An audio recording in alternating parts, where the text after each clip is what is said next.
So recently we were in the Great Outdoor Show out in Harrisburg, and a couple of things we want to talk about. The Great American Outdoor Show out in Harrisburg. But just a couple of things we want to talk about, and we were discussing this a little bit before this. Suppressors. I'm a huge suppressor fan. Lessens the recoil, lessens the kick, just makes shooting a more enjoyable experience. And especially in a close combat situation too, a suppressor will keep it from every shot feeling like a flashbang went off. But from a hunting standpoint, it just makes sense. It's not as loud, not as much recoil. So, kind of breaking down suppressors in general, the pros, the cons, and then what we saw in some of the changes in technology. For visual, this is Browning X-Bolt that I use for target shooting only. I've got the tracked extreme long distance scope where you're variable from 100 to 1,000 yards. You don't need anything else. It's able to adjust from 100 to 1,000 yards. I've only gone up to 500 with this setup.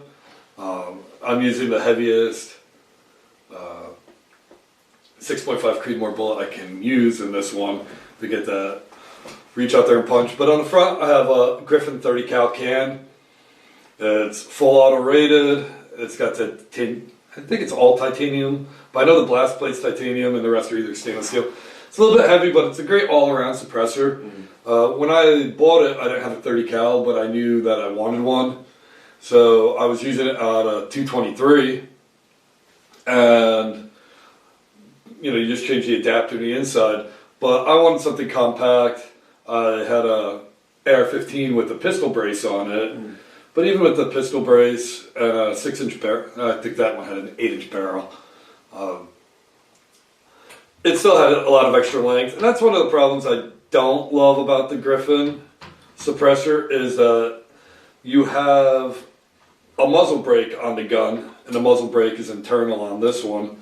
So even if you take something like, this is my Sig Rattler in 300 Blackout. It's a great little pistol, easily concealable in a backpack. People love these for pig hunting. We're in the Northeast, I've never used it for pig hunting. But it's a great little fun shooting pistol. Sig, you have a reliable gun, opens up, it's perfect. But I want something a little bit shorter. Yeah. Just that I don't want to have to thread it on, thread it off. So I've been on the market for other ones. And there were two companies that caught my attention while we were there. I think I'm going to go with this company. It's called Silent Steel. And it's a different design altogether. If you've ever used anything that's semi-auto, that gas blowback when you have a suppressor, even with a heavy buffer tube or a heavy buffer weight, you get a lot of gas still blown back in your face. Yeah. Which, if you're a lot of time downrange, it gets a little uncomfortable. Yeah. Yeah. So, what Silent Steel has, instead of K-baffles, they have a gasket. It's actually a good picture. I should upload that to the video. But they have a main blast plate that spirals and sends the gas around it. And then they have titanium mesh internally. And then the suppressor itself is ported in the front. So the gas is still going out of the front, but you don't have that gas coming back through your receiver and your charging handle and blasting you in the face. So they're expensive, but they're lightweight. And that will be my next big investment in a suppressor. Yeah. Other than that, they had one when we were walking around. They have aluminum ones, lightweight. That's cool. Can't think of the company's name. I'll put it in the video. But if you buy their adapter this week, you can get a free suppressor. That's cool. So I'm going to get one. I hunt with the Remington 700. It's also in 6.5 Creedmoor. I love it. But this is a lot of length on the end of a full-length gun. I noticed when I was in Alaska, I had this can on my 300 PRC. Yeah. I'm a big guy. It's just when you're a larger individual, you have a hard time getting through the woods. It's that simple. your gun over your back, your barrel's already here, and then you add another 8-9 inches out of the front of it. Every time you're ducking under stuff, you get it all tangled. So my idea is with this little guy, it's going to get rid of some of that, what you want. It's not going to be as quiet. You're not going to be able to shoot very long because it's going to heat up quickly. But what you will have is what you want to can for, to help absorb some of the recoil, which there's not a lot of recoil at the 6.5 anymore. Yeah. And it absorbs a lot of that big bang, which I do a lot of hunting with my 7mm. I had my hearing test yesterday. I can no longer hear the higher frequencies, especially out of my left ear. And that was due to a 450 Bushmaster with a muzzle brake 2 years ago. Yeah, I remember you told me that story actually. And so he was my teacher at the time, just a little story time. And I come into class one day, he's like holding his ear like this. I'm like, are you okay? He's like, I shot my 450 Bushmaster in a doe. I was like, oh, yeah, that'll do it. So I bought the 450 Bushmaster because I wanted a straight wall gun for Ohio. And never hunted an Ohio rifle. I didn't know how long the shots were. My slug gun is, 50 and in kind of slug gun with iron sights. Yeah. So I was like, I'll get the 450. And I knew it was loud, even with my headphones on with the muzzle brake. It was loud. And the last day of New York rifle, I'm like, you know what, I'll take this gun. It's a good little bush gun, and I was done hunting. I only had a doe tag, and I was putting on a drive for the older guys from camp. And one guy had no deer for the season, and he really just wanted venison. And he's like, if you get a chance, can you shoot a doe? So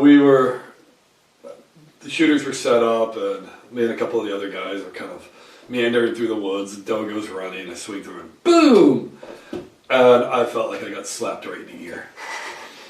I can only describe it as a flash in my ear. And I was like, meh, meh, meh. I was trying to see if and I had damaged my ear. And so Fun times. I took the muzzle brake off. Yeah. The 450, I will eat the recoil. If I had a 45 caliber suppressor, which might be an investment in the future, that's definitely need one.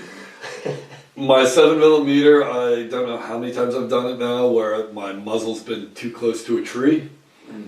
The biggest 8-point that I have out in the shop on the left, I aimed between two trees. I shot. It was like getting punched in the face. The muzzle brake and the cold, and I didn't see what happened to the deer. I went to put another round in. I short through the action because it was like a flashbang went off. And then this year, PA deer season, same thing. I was near a tree. It was last light, and I was up on a bipod. I aimed, boom, and bright flash, loud slap on the side of the head, and I had no idea where the deer went. I was seeing stars. Doing another round, I brought it up, and there was a buck standing there. Thankfully, I didn't shoot, because he was only 120 yards away, and I was like, how did I miss? I was on a bipod right on him, and I'm like waiting for him to fall. I was like, I know I was right on him. I'm like, how do you eat a 7mm? And I'm like, should I put another one in him? And then he runs off like he was fine. And I was confused. So I walked over, and another buck came and stopped right where I shot my PA buck this year. Yeah. But these are problems that you can just avoid with the suppressor. This is obviously a target gun only. I don't hunt with it. It's got a long barrel. It's definitely not set up to hunt with. If I'm going to the range, because I hand load for it, I'm probably not shooting more than 40, 50 rounds at a time. But it's an enjoyable 40-50. Maybe I could add in what this sounds like. I'll take it outside and let a round go. But it sounds like a 22. Yeah. It doesn't really kick much more than a 22. Yeah, we actually put this exact same can on my Sig Cross. Oh yeah, that's when we went long range shooting at his other property, and then we took it out to Idaho, and it definitely makes a difference for recoil, for flash mitigation, because the gun that I have, it's a 308 with a 16-inch barrel. It's loud as hell. And it's the SIG Cross. It's a Yeah. skeleton frame. That can't weigh more than a Yeah. few pounds. Yeah, it weighs, I think it's like 5.5 pounds or something like that. But anyways, definitely helps. Made the SIG sound like a 22 mag. It was pretty nice. Recoil was like about half of what it normally is. And I hate these people with, oh, you're not man enough to take the... Listen, sweetheart. I'm a big boy, and yeah, I can handle the recoil. Why would I want to? Yeah, exactly. I never understood it with my dad, because my dad was a gorilla when I was young. You know, he was a bodybuilder, he was a cop, he was 6'4", 235 pounds of just lean muscle. And he hunted at the 20 gauge. He loved using a 222 Magnum that was suppressed. And he's got a safe full of big guns. And he's got beautiful 12 gauge. He's got all these great high-powered rifles, and he was always going for light ones. He's like, I don't like the damn recoil. And this guy, and yeah, I'm a big guy too. I'm 6'3", 230, and now I get it. Yeah.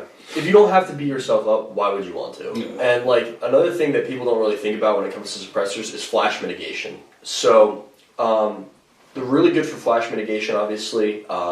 Condenses that flash, unburnt powder, things like that.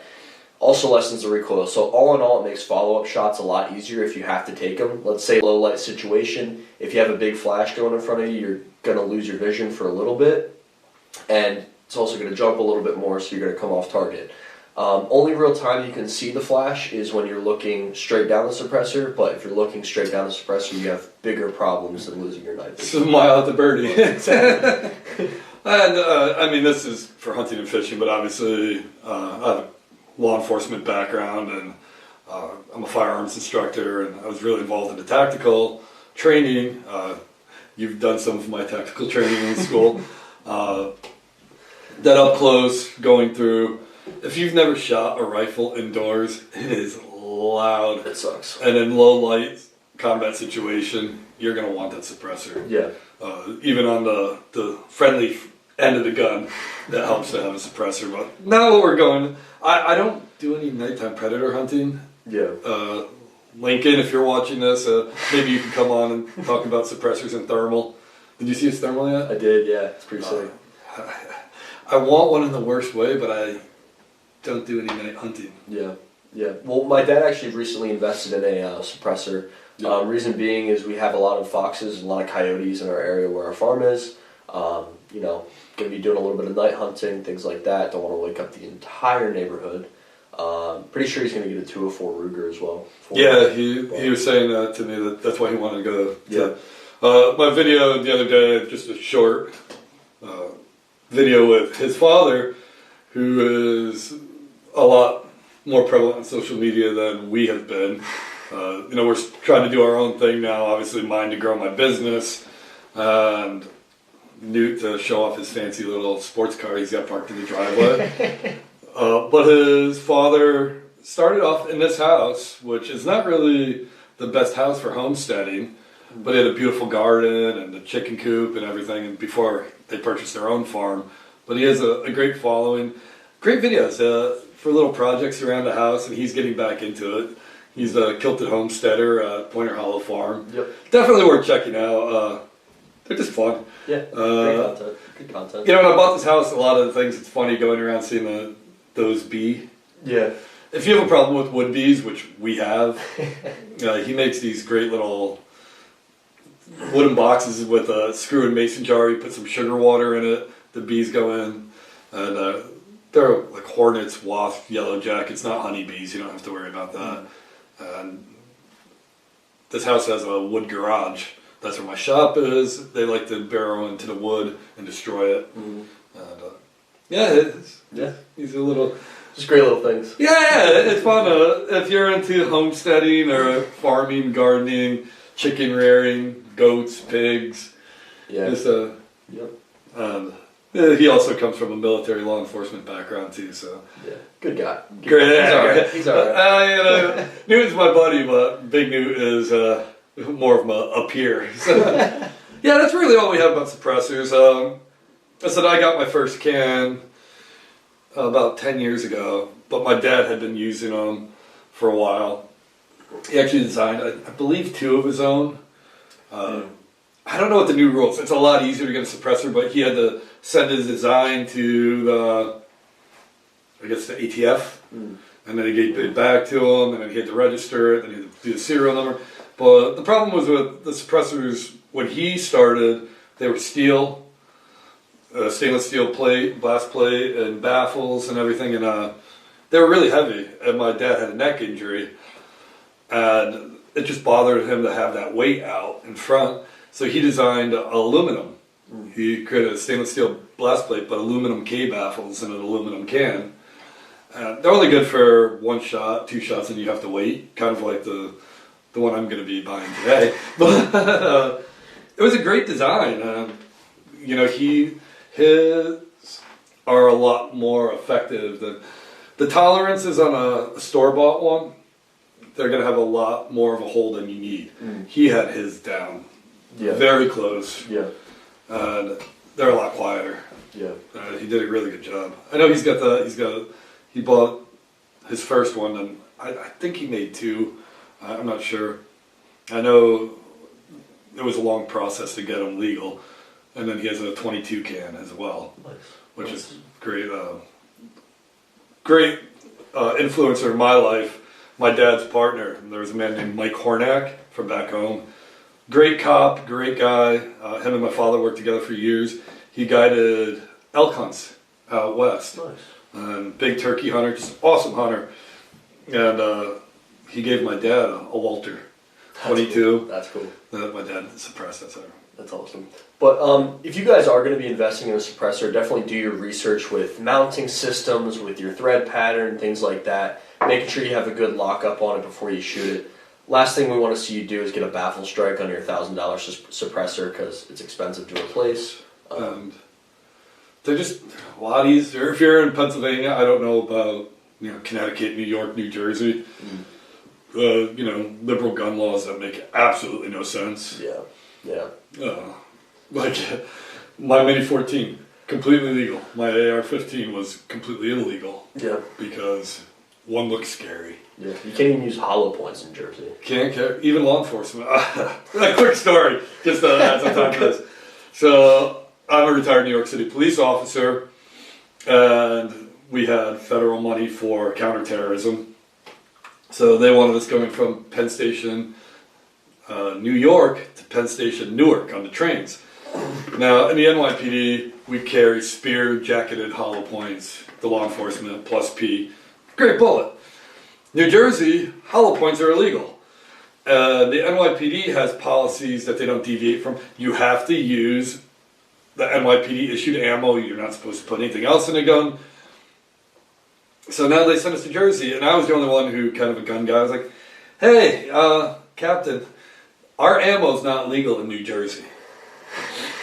Are we going to use different ammo, or what do you want us to do? This is the NYPD answer about having to go on patrol out of your jurisdiction. And he said, don't shoot anyone. It really annoys me. I know we could go on a whole tangent here, but like full metal jackets are technically more dangerous for like self-defense of like hitting someone else accidentally than hollow points are, but that's a whole other topic for another day. Yeah, I doubt you were even alive. You definitely weren't. His name was, Amadou Diallo? I believe it was his name. I think it was a 4-4 in the Bronx. The job comes over, the description, male black, white t-shirt, blue jeans, northbound, I'm saying, whatever road, Gun Hill Road. And a sector sitting there, and they see a guy coming that direction. It was male black, white shirt, blue jeans running. So they jump out, they say, visual on the suspect, they pull their guns, they yell at him, they chase him.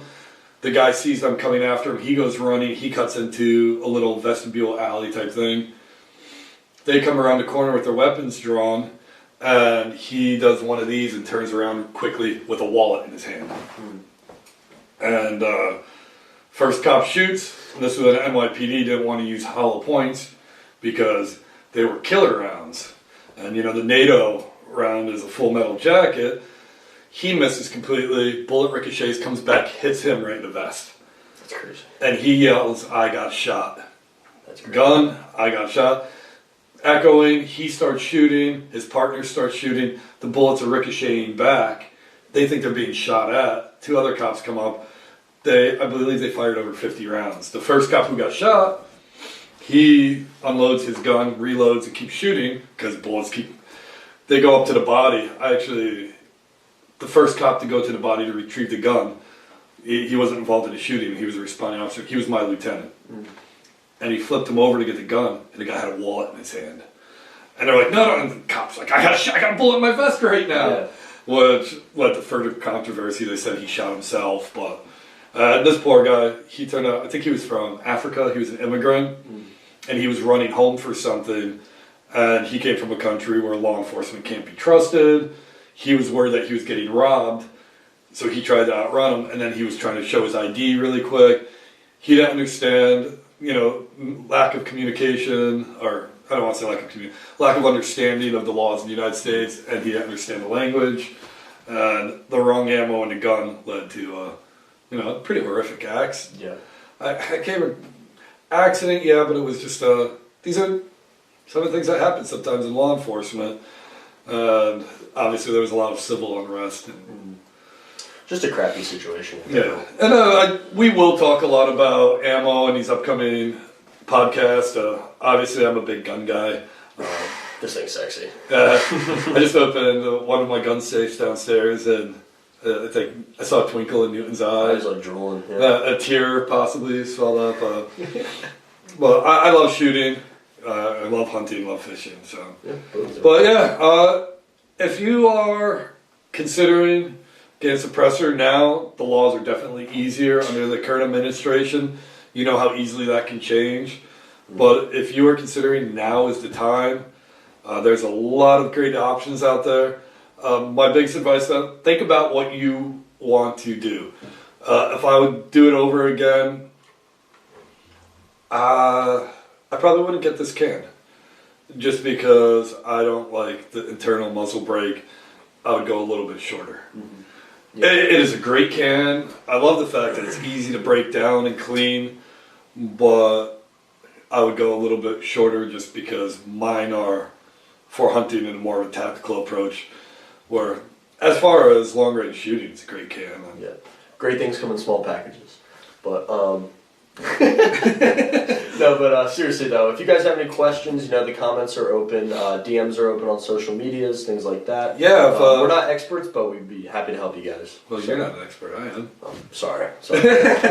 Know my place. No, we do have some really good advice. Instagram, Facebook, you can get through our website. At the end of this video, you have the QR code you can scan on. And I'm actually going to link his social media and his father's social media to my account so you can see some of our mutual stuff. Yeah. And then hopefully we could get his little brother on because I really want to do a recap of the archery book. His story and a recap of our season, especially we had a great adventure together. You can watch the video. But just in general, I said, somebody goes, how was your season? I said, it wasn't that great. And they said, well, what'd you get? I said, well, I got a pretty decent mule deer in Montana, and a smaller 8-point with my bow in New York, and a smaller 8-point in PA with a rifle, and a bunch of does with my bow. They're like, and that's a bad season? I was like, well, I didn't come home with a Rudy or anything. So. I didn't kill anything this year, so he's got me really beat. But nothing. I didn't kill nothing. You didn't go bird hunting? A couple squirrels, but yeah, don't really count. Well, welcome to becoming an adult in the world of having a full-time job. I know, I love my job, but can't hunt that much. Oh, speaking of which, big news to come with the Rugged Road Outdoor Butcher Shop. Definitely in 2027, but possibly in 2026. The announcement to come in, I guess, about 6 months. But I'll tell you off camera. Okay. All right. Once again, like, subscribe, and we're going to do more hunting stuff in the next couple weeks. And then really getting into gear review. We really want to get into our archery setups and our rifle setups. And then I want to bring in my son about our pronghorn, where I lost the video footage, but I still made a great little video.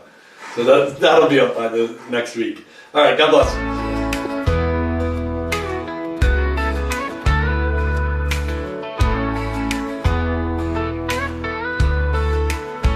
On the rugged road where the wild winds blow, through the mountains high where the rivers flow, with the sun in the sky and my family by my side, we're chasing dreams on this hunting ride. Out in the wild where the heart feels free, with the ones I love, that's where I'll always be.